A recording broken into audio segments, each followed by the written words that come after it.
CFA Level 2 Alternative Investments. This lecture is on publicly traded real estate securities. This is a relatively short reading with 8 sections. The first section is a high-level introduction to the topic. In section 2, the curriculum talks about publicly traded real estate securities. Broadly speaking, we can either have equity-based publicly traded real estate securities or debt-based. Within equity-based, we have REITs and REOCs, and within debt-based, we have various kinds of mortgage-backed securities. Mortgage-backed securities, or essentially debt-based real estate securities, are covered in the fixed income segment of the CFA curriculum. Section 3 then gets into the characteristics of REITs. Section 4 is a short section on REOCs. Sections 5, 6 and 7 talk about different valuation approaches, specifically a NAV-based approach, followed by a relative value or price multiple based approach, and finally discounted cash flow approach. All these should look reasonably familiar. We talked about NAV at level 1 in the context of mutual funds. The same general concept is applied here to real estate. Relative value and discounted cash flow based approaches again should be familiar based on what you have seen in equity. Section 8 is a mini case study where the concepts that you have seen above are applied to a fictitious REIT. And I think from an exam perspective, it's very important to spend some time on this case study. Publicly traded real estate securities fall into two principal categories: equity and debt. On the equity side, we have equity REITs and real estate operating companies. The fundamental difference between these two securities, REITs and REOCs, is that REITs have a tax advantage and real estate operating companies do not. So to understand this, just look at the following picture. Let's say that this is a REIT. The REIT owns several properties. These properties pay rental income to the REIT since the REIT owns them. The REIT has issued shares which are owned by the REIT shareholders. The way you can think of this is that this income is coming in, there are some expenses that are subtracted, and then the net cash flow is going to the shareholders. Now, the tax advantage means that these payments to shareholders are tax deductible. So the rough analogy is that when a company makes interest payments, the interest payments are tax deductible. Similarly, the payments that are made to the REIT shareholders are also tax deductible. So essentially, the corporate tax paid by this REIT entity comes down. Obviously, the shareholders need to pay taxes based on the income that they get, but the corporate tax is down. So effectively, this avoids the problem of double taxation. And the concept defined here is generally referred to as the tax advantage for REITs.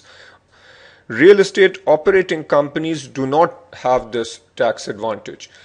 On the debt side, we can have mortgage REITs, commercial mortgage-backed securities, residential mortgage-backed securities. Mortgage REITs essentially make loans which are secured by real estate, and these mortgage-backed securities we will discuss in fixed income securities. On the private security side, you can have private REITs, private real estate operating companies, private mortgages, private debt, etc. But the real focus here is on the public side, and more specifically, the focus of this reading is going to be on equity REITs. There is some mention of real estate operating companies, but generally these are much less popular than equity REITs, primarily because of the tax advantage. This material, as I mentioned earlier, will be covered in fixed income. Section 3 starts with a quick overview of equity REITs and mortgage REITs. So as mentioned earlier, in a equity REIT, the REIT has a ownership stake in properties or a equity stake in different kinds of properties.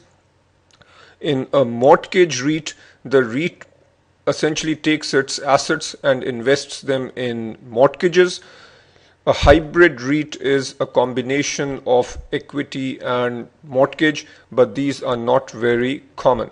Section 3.1 gives a background on REITs, and this is not very testable, so I won't spend time on it. You can read it if you want. It is interesting, but again, not testable. Section 3.2 again is, I don't think, testable. It's a very short section on REIT structure. What the curriculum points out is that many REITs are structured as UPREITs, which refers to umbrella partnership REITs. And the high level idea is as follows. We have a REIT entity, we have a partnership, the REIT owns the partnership, and the partnership owns the properties. Now, the point of this structure is basically to give a tax advantage in that it helps avoid the recognition of taxable income if appreciated properties are transferred to the REIT. And again, the curriculum doesn't spend much time on this topic. There are no examples. So from a testability perspective, again, I think this is very low priority. The curriculum also mentions another kind of structure called a DAO REIT, which is simply a variant of the UPREIT. But again, I would not get too hung up on this. Section 3.3 is very important. This first talks about some high-level investment characteristics of REITs. One basic point that has already been made is that with REITs, we get exemption from corporate income taxes. So this is a good thing. The distributions to shareholders are relatively high. In fact, for this exemption to kick in, generally there are requirements that the income generated from the properties is distributed to the shareholders. So distributions are high. The third important point is that generally income volatility is low. However, the retained earnings for a REIT would generally be low. So since the money is flowing through to investors, the REIT investors, retained earnings are low. So if a REIT wants to expand by purchasing new properties or investing in new properties, then it needs to issue new equity. So given all these factors, essentially we can conclude that REITs are relatively stable, safe investments, and again, this is relatively speaking. So for investors who are looking for retirement income, if they are looking for income producing securities, REITs are generally a good investment. Now let's take a look at the advantages of publicly traded REITs and REOCs over direct investment in real estate. The first major advantage is liquidity. When you invest in publicly traded REITs or REOCs, the liquidity of this investment is much more. Clearly, if you buy an expensive property, the ability to sell that property quickly at market price is relatively low. But in an actively traded public market of REITs and REOCs, you can sell your shares, and hence this is a relatively liquid investment. Another point is that the investment requirement is relatively low. Again, with a property that you buy directly, the level of investment needed will typically be high, but with REITs and REOCs, you can get in with a relatively small amount. Third advantage is that the liability is limited. So when you buy shares, the most that can happen is that the share price comes down to zero. So you will not owe anything beyond that. Fourth point, quality and range. What this means is that through REITs, you can indirectly own properties, high quality properties such as premium office buildings that you could not own otherwise. Plus, you also get access to a range of properties which again you might not be able to directly invest in. Fifth point, with direct investment, you need to either manage the property yourself or hire an agent, a property management company, to basically look after the property. So you need to have some skill either in management or in picking the right management team. With REITs, that is not an issue because the REIT entity takes care of looking after the properties. Sixth advantage is diversification. So this is obvious. Through a REIT, you can diversify into different properties across different regions and so on. The next 3 points, taxation, earnings and payout, these refer to REITs. So as we've already discussed, there is a taxation advantage with REITs where effectively we avoid the double taxation issue, but there are some criteria that need to be met for this taxation advantage to take place, but generally REITs meet those criteria, so this is an advantage. Earnings are generally stable since the earnings or the rent that comes from properties is effectively paid out to shareholders after covering expenses. There is a fair amount of stability and predictability in the earnings. The payout ratio or the yield for REIT investors is again generally high. The advantage that REOCs have is operating flexibility. The point here is that the income that is generated from properties does not or is typically not all paid out. So we have retained earnings, and those retained earnings can be used to make other investments. So essentially, operating flexibility is the major advantage that REOCs have over REITs. Now I want you to work on example 1. Now let's take a look at some of the disadvantages of publicly traded REITs and REOCs.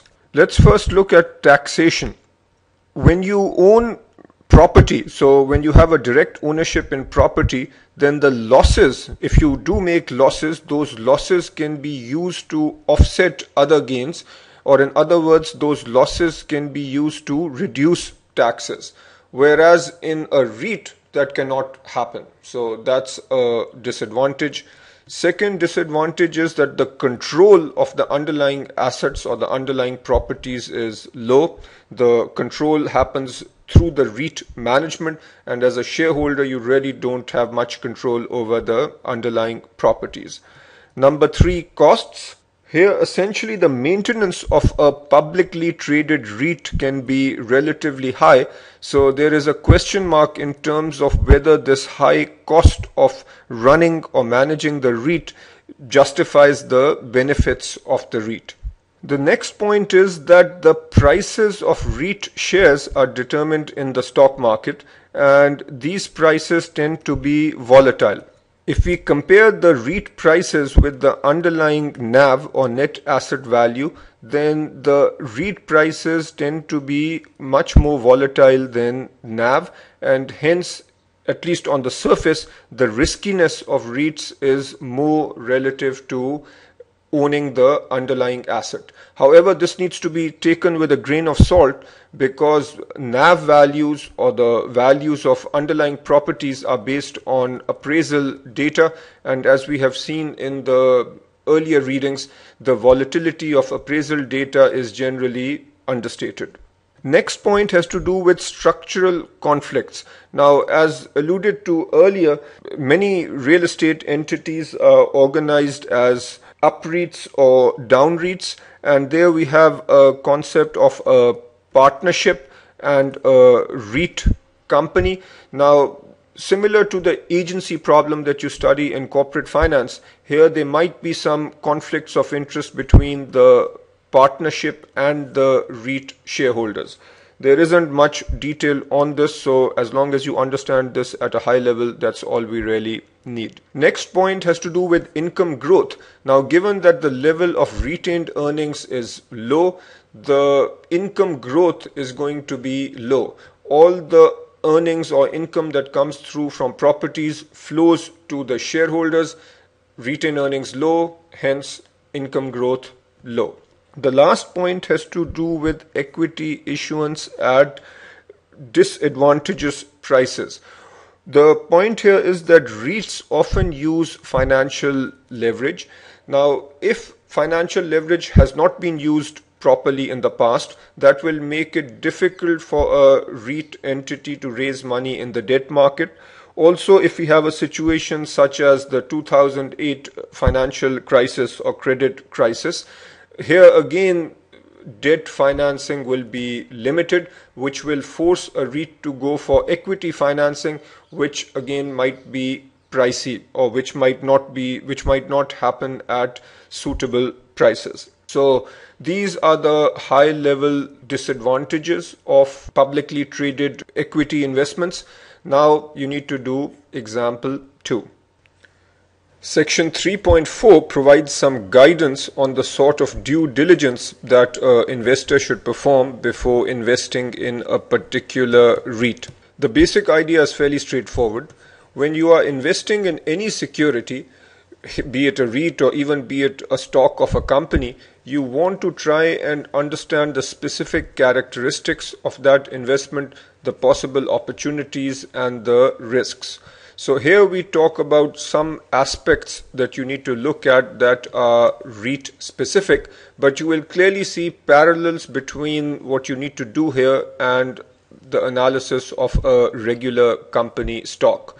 So the first point to look at is the lease terms. So these are essentially the REIT's agreements with the customers. So in this context, the entities that are leasing the properties are the customers. So we need to look at the lease terms. Are they favorable? How long are the leases? Whether the leases are up for renewal anytime soon. The next point is the extent to which inflation protection is built into the leases. So the way we can evaluate this is if the lease terms are expiring within a year and subsequent leases give the REIT an opportunity to raise rents based on inflation, that gives inflation protection to the REIT. The company analogy would be that if a company, when it's selling its product, is able to pass on the impact of inflation to the customer, then we can say that that security has inflation protection. So same concept here. Point 3 has to do with rent. We should evaluate the current rent that is paid by tenants relative to market rents. Now, if the current rents are low relative to market rates, then that tells us about some upside potential in the future once rents catch up with market rates. Point 4 has to do with re-leasing costs. We need to have a good sense for how much it will cost the REIT to release. So the worst case scenario here is that leases are running out soon and then the cost to release the apartments is very high. Next, tenant concentration. So this would be analogous to studying the concentration of a given company's customers. Now, the situation that would be concerning here would be if you have a given REIT, again, let's just assume that this focuses on office space, and there are two tenants who make up 90% of the revenue or the income generated for the REIT. Now, clearly this would be a reason to be concerned because the tenant concentration is very high, and clearly not only do the tenants have significant bargaining power, but if these tenants leave, then that will have a serious impact on the cash flow for the REIT. Point 6 is competition. So who are the other players in the market? Again, let's take the office space building. So if our REIT is managing office spaces in 3 different locations, we need to look at the competitive forces in those locations. If in those 3 locations several other players are coming up with their own office spaces that are potentially better than the ones that are under this REIT, that would be a cause for concern. This would be analogous to the internal rivalry force in Porter's 5 forces. Point 7 is leverage. We need to look at the balance sheet of the REIT and look at whether there is reasonable leverage. If the leverage ratio is too high, that would potentially mean excessive financial risk. And finally, we should look at the management of the REIT. What sort of experience do they have? How long have they been at this organization, and so on. So this obviously is analogous to the evaluation of the strength of management of a given company. Most REITs specialize in a particular property type, and this allows REITs to be more efficient, especially from an operational perspective. And this is fairly easy to understand. A REIT that specializes in shopping centers will clearly be more efficient than one that tries to have shopping centers, office building, residential spaces all under its fold. So it is pretty common for REITs to focus on a particular type. And here is an exhibit from the curriculum which shows that globally 23.3% REITs focus on shopping centers, 14.5% on office buildings, and so on. And only about a third of the REITs around the world are diversified. So key point is that most REITs are specialized, which allows them to be more operationally efficient. What we need to do in this section is understand 8 different subtypes and a few core points about these subtypes. Let's start with the shopping center or retail based REITs. These typically have lease agreements between 3 and 10 years, and this is for the small retail shops within a given shopping center. The anchor stores that we have spoken about in an earlier reading typically have longer leases. Now, from an analyst perspective, one needs to look at the rental rates, one needs to look at the sales per square foot, and so on. So these are the most important characteristics. If you are reading the curriculum, I would advise you to look at the last paragraph for each of these subsections. The last paragraph highlights what an analyst should pay attention to. The next subtype is office space. Now, office spaces tend to have relatively long leases, and when we talk about office REITs, the underlying property is generally multi-tenant office properties, and these would be in business districts. From an analysis perspective, we need to look at how much new construction is going on.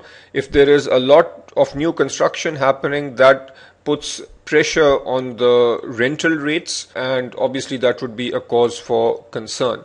We also need to look at how well connected this particular office building is with other parts of the city. So the connection network in terms of trains or roads. We also need to look at the relative utility of the office space relative to what tenants are demanding. So the bigger point here is that we need to evaluate how desirable the office spaces are to potential and existing tenants. If the level of desirability is high, then obviously that's a good sign for the REIT. Next, industrial REITs. Now, this would be REITs which include warehouses, distribution centers, light manufacturing facilities, flexible space. So all this together is in the industrial subcategory. Here again, lease terms are relatively long, and from an analysis perspective, we need to look at location. Obviously, if we are considering a warehouse, then location should be such that it's well connected with highways, maybe close to a port. We also need to look at the utility of the facility for existing tenants and potential tenants. Again, overall point is how useful will this space be for tenants. With multifamily and residential REITs, we need to look at demographic factors. In other words, for example, is the age group of the population between 25 and 35, which is the age group that typically goes for apartment spaces. What is the appeal of the facility? So do potential tenants like the design of the properties? The location, is the location convenient for tenants?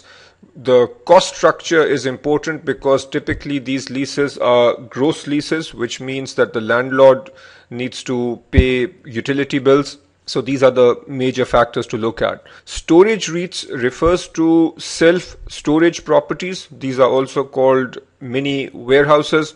And the key factors that an analyst should look at are housing sales. If housing sales are up, that's a positive sign for self-storage properties. If general business activity is up, that means people are moving into this location or people are changing houses. That again is good for self-storage properties. Healthcare REITs cover nursing homes, assisted living facilities, hospitals, buildings for medical companies, and so on. Now, to analyze these REITs, one needs to look at what sort of government funding is available, what is the cost structure. Insurance costs can be quite high, so an analyst needs to understand how much these costs will be. One needs to understand what competitors are doing, because if there is substantial competitive activity, that will put downward pressure on the lease amounts. With hotel REITs, the key point is that they have very high exposure to the business cycle. So when the economy goes south, obviously vacancy rates are higher at hotels, so revenue or rental income goes down. The key metric that we look at with hotel REITs is the revenue per room. We also need to look at the leverage of hotel REITs, because given the seasonality of this business, high leverage can be very risky. So ideally, we want a relatively low leverage. And finally, diversified REITs. So as mentioned earlier, this would mean a combination of the REITs that we have already talked about. So clearly, to analyze diversified REITs, we need to analyze each of the subtypes of REITs that are contained within a particular diversified REIT. Section 3.6 talks about economic drivers. Here, essentially, we need to understand what factors impact the economic value of different types of properties. And the curriculum gives us 5 factors that we need to be on top of: national GDP growth, job creation, retail sales, population growth, and new space supply versus demand. I think this exhibit is what you need to stare at for a few minutes, and this is all that you really need to know for this section. Now, what has been done in this exhibit is as follows. So if you take retail space, then we are saying that national GDP growth is the most important factor. So that is number 1. The second most important factor is retail sales growth, followed by job creation, and finally population growth and supply demand. So note that the GDP growth, or the general economic growth, is the most important factor for all property types. And then depending on the property type, one of these other factors kicks in at number 2. So before you get on to example 4, just try to get a sense for this exhibit. Section 4 is a short little section which focuses on real estate operating companies, or REOCs. These, as we mentioned a few times before, are ordinary taxable corporations. So unlike REITs, they do not have a tax advantage. The income that is given out is not tax exempt. So these operate in countries that do not have a tax advantage REIT system. Other than the tax related factor, most of the advantages and disadvantages are similar to REITs. So like REITs, they allow an investor to diversify across different real estate properties. They face similar operating and financial risks as private real estate investments. Now, another key point here is that REOC investors generally make money based on capital gains. So since the rental income is generally being reinvested, the hope that the investor has is that the property that is purchased is either fixed, or after a few years when it is sold, then it is sold at a much higher price. So the return is in the form of capital gains, and hence many of the risks are similar to private real estate investments. And the final point that you need to be aware of is that equity markets generally have shown a preference to REITs. So in countries where you have a tax advantage REIT regime, you will generally find REITs and very few REOCs. So now you can do example 5, and that will bring you to the end of section 4.